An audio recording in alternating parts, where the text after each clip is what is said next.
Dahil kulang pa rin ang mga lumalaglang senador sa Blue Ribbon Committee report tungkol sa flood control scam, ilalahad na lamang ni Senator Ping Lacson sa isang privileged speech ang resulta nito. Nasa Senado ngayon si Gassi Sari para sa balitang yan. Gassi. Sa privilege speech, idadaan ni Senate President Pro Tempore Panfilo Lacson ang kanyang Chairman's Progress Report sa pagpapatuloy ng investigasyon hinggil sa maanumalyang flood control projects.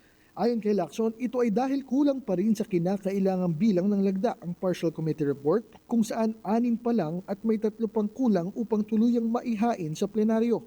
Giit ni Lacson, pagkatapos niya itong ilahad sa Senado, magiging public record na ang report at maaari na itong isumite sa Department of Justice at Office of the Ombudsman para magamit ang mga ebidensya at rekomendasyon laban sa mga posibleng sangkot.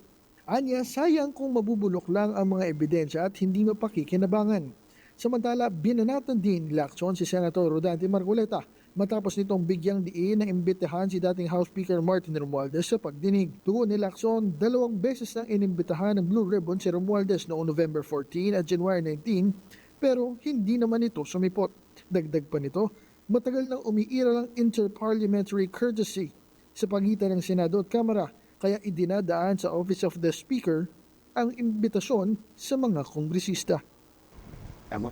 Mula rito sa Senado, ako si Gassi Sari, nag-uulat. Maraming salamat sa iyo, Gassi Sari.